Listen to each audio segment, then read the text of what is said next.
ഇറാന്റെ ആണവായുധം നിർമ്മിക്കുക എന്ന ഏറെ നാളത്തെ സ്വപ്നങ്ങൾ തകർക്കുന്നതിനായി അല്ലെങ്കിൽ അത് തടയുന്നതിനായി അവരുടെ യുറേനിയം ശേഖരം ലക്ഷ്യമിട്ട് പ്രത്യേക സൈനിക നീക്കം നടത്താൻ അമേരിക്കയും ഇസ്രയേലും ആലോചിക്കുന്നതായാണ് പുതിയ റിപ്പോർട്ടുകൾ. ഇറാന്റെ പക്കലുള്ള സമ്പുഷ്ടീകരിച്ച യുറേനിയം പിടിച്ചെടുക്കുന്നതിനോ അല്ലെങ്കിൽ നശിപ്പിക്കുന്നതിനോ വേണ്ടി പ്രത്യേക സൈനിക യൂണിറ്റുകളെ അവിടേക്ക് അയക്കുന്ന കാര്യം അമേരിക്കൻ പ്രസിഡന്റ് ഡൊണാൾഡ് ട്രംപ് പരിഗണിക്കുന്നതായാണ് വിവരം. ഇറാനിലേക്ക് വൻതോതിലുള്ള ഒരു സൈനിക ആക്രമണം നടത്തുന്നതിന് പകരം ചെറിയ പ്രത്യേക സൈനിക സംഘങ്ങളെ ഉപയോഗിച്ചുള്ള മിന്നൽ ആക്രമണങ്ങളാണ് അമേരിക്ക ഇപ്പോൾ ലക്ഷ്യം വെക്കുന്നത്. ഇറാനിൽ നിന്നും യുറേനിയം നേരിട്ട് കടത്തിക്കൊണ്ട് വരികയോ അല്ലെങ്കിൽ അവിടെ വെച്ച് തന്നെ അതിനെ ഉപയോഗശൂന്യമാക്കുകയോ ചെയ്യുക എന്നതാണ് പ്രധാനമായും പരിഗണിക്കുന്ന രണ്ട് മാർഗങ്ങൾ. ഈ വിഷയത്തിൽ അന്തിമ തീരുമാനം അമേരിക്കൻ പ്രസിഡന്റ്, വാർ ഡിപ്പാർട്ട്മെന്റ്, CIA എന്നിവർ ചേർന്ന് കൈക്കൊള്ളുമെന്നാണ് റിപ്പോർട്ട്. ഇറാന്റെ പക്കൽ ഇപ്പോൾ 450 കിലോയോളം 60% സമ്പുഷ്ടീകരിച്ച യുറേനിയം ഉണ്ടെന്നാണ് അമേരിക്കയുടെയും ഇസ്രയേലിന്റെയും വാദം. ഇത് ഉപയോഗിച്ച് ഏതാനും ആഴ്ചകൾക്കുള്ളിൽ തന്നെ 11 ആണവ ബോംബുകൾ വരെ നിർമ്മിക്കാൻ ഇറാന് കഴിയുമെന്ന് ഇന്റലിജൻസ് റിപ്പോർട്ടുകളാണ് അമേരിക്കയെയും ഇസ്രയേലിനെയും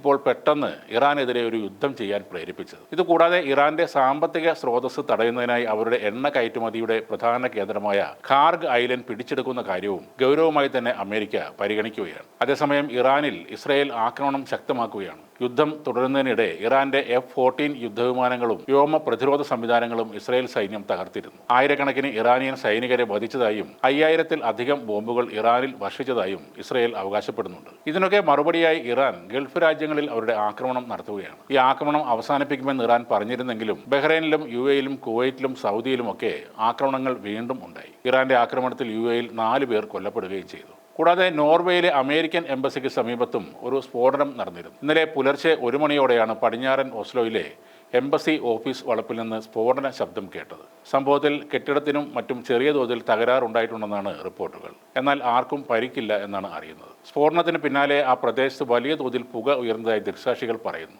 എംബസിയിലെ കോൺസുലർ വിഭാഗത്തിന്റെ പ്രവേശന കവാടത്തിന് സമീപമാണ് ഈ സ്ഫോടനമുണ്ടായതെന്ന് ഓസ്ലോ പോലീസ് അറിയിച്ചു. അതേസമയം ഈ സംഭവത്തിന് പിന്നിൽ ആരാണെന്നോ എങ്ങനെയാണ് ഈ സ്ഫോടനം ഉണ്ടായതെന്നോ പോലീസ് വ്യക്തമാക്കിയിട്ടില്ല. ഡ്രോണുകളും ഹെലികോപ്റ്ററുകളും അടക്കം സ്ഥലത്തെത്തിച്ച് പോലീസ് സംഘം വിപുലമായ പരിശോധന നടത്തിവരികയാണ്.